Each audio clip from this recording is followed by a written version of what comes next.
మిత్రులందరికీ నమస్కారం. నేను మీ సనాతన స్వామిని. ఈరోజు మేము ప్రకృతి దృశ్య వీక్షణము అనేటువంటిది పెట్టుకున్నాము. మేము ఎప్పుడు కూడా ఒక ముగ్గురు నలుగురు కలిసి, అంటే నా శిష్యులు అనుకోండి, వాళ్ళు చెప్తుంటారు, గురువుగారు పదండి ఎక్కడైనా సరే ప్రకృతిలో తిరిగి వద్దామని. నేను ఇంతకుముందు కూడా మీకు ఒక వీడియో పెట్టాను, అలా చూడండి.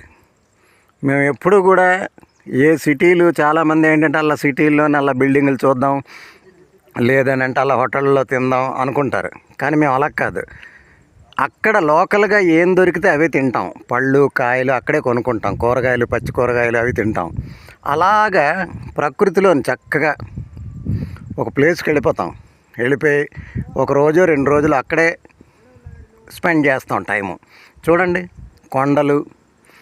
మీరు అనుకోవచ్చు దీని గురించి మనం ఎక్కడికో వెళ్ళిపోక్కర్లేదు, ఆంధ్రాలోని ఏదైనా జిల్లాల్లోనే మీరు ఎంచుకోండి. కాస్త లైట్ హిల్ స్టేషన్ కానీ, కొండలు, మళ్ళీ సముద్ర తీరం అంటే మీకు వేడిగా ఉంటుంది. మేము ఎప్పుడు కూడా ఏం చేస్తామంటే ఒడిస్సా వచ్చేస్తాం. ఒరిస్సాలోనండి మీరు ఏ జిల్లాకి వెళ్ళండి, పచ్చదనం, పల్లెటూళ్ళు, పొలాలు చూడండి, కొండలు, వీళ్ళు చేసేటువంటి లోకల్ వ్యవసాయం, చిన్న చిన్న గ్రామాలు ఎంత బాగుంటాయో.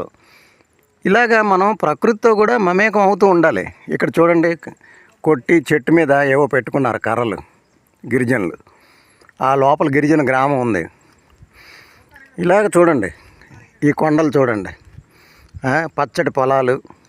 మనకి పొలాలు కాకుండా గిరిజనులు అంటే మీరు అరకు, లంబసింగి ఈ మధ్యన ఇవన్నీ పాపులర్ అయిపోయి, కానీ అక్కడ జనాలు ఎక్కువైపోయారండి.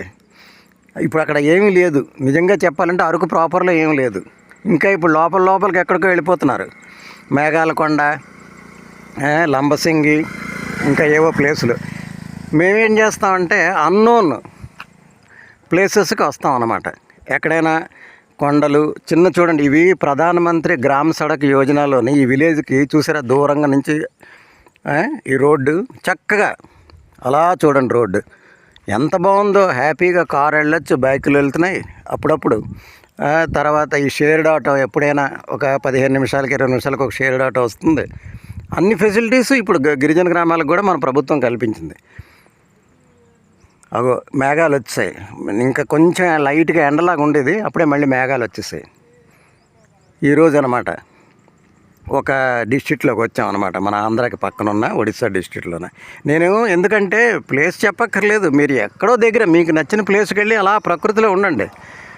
పాపం ఇప్పుడు ఏంటంటే గిరిజన గ్రామాల్లోనూ కూడా అందరూ బైకులు అన్నీ కూడా నడుపుతున్నారు. యువకులు బాగా ట్రాన్స్పోర్ట్ ఎక్కువైంది, వాళ్ళ ప్రోడక్ట్స్ అన్నీ అమ్ముతున్నారు, అంతా బాగుంది. ఆహా, ఎన్ని తూరీగలు తిరుగుతున్నాయి చూసారా, మీకు కనిపిస్తుందా వీడియోలోని? అంటే ఇంక వర్షం పడుతుంది, తూరీగలు తిరిగితే వర్షం పడుతుంది అంటారు కదా, కొండల మించి చూడండి. ఇప్పుడైతే నీరు పడట్లేదు. గత 15-20 రోజుల వరకు బాగా వర్షాలు పడ్డాయంట ఈ ప్రాంతం అంతా, ఇక్కడ గిరిజనులు చెప్పారు. చాలా బాగుంది, పంటలు, గ్రీనరీ. అలా రండి, ప్రకృతిలో రండి. అలాగే ఇళ్లలో మగ్గిపోవడం ఎందుకు? అలాగని చెప్పేసి అందరూ అనుకుంటారు బెంగళూరు చల్లగా ఉంటుందండి, హైదరాబాద్ చల్లగా ఉంటుంది దిక్కుమాలింది. ఆ ట్రాఫిక్లు, ఆ తర్వాత గడబిడ, ఆ వాహనాలు చూస్తే పిచ్చెక్కిపోతుంది. మళ్ళీ ఎంతకని మాల్స్లో తిరుగుతారు, డబ్బులు ఖర్చు పెట్టుకుంటారు. హాయిగా అదేదో పెట్రోల్ పోసుకున్న, డీజిల్ పోసుకున్న కారులో రండి, ప్రకృతిలో తిరగండి. అది మా శిష్య బృందం అనండి, లేదనంటే మిత్ర బృందం అనండి ఉండడం వల్ల మేము 4 ఇలాగే కారు వేసుకుని ప్రతి 2 నెలలకి ఓ ప్రకృతిలో అలా 2 రోజులు తిరిగి వస్తూ ఉంటాం. దానివల్ల ఎన్నో ప్రయోజనాలు ఉన్నాయి. అవి ఏంటి అనేది మీకు మీరే ఆలోచించుకోండి. Thank you.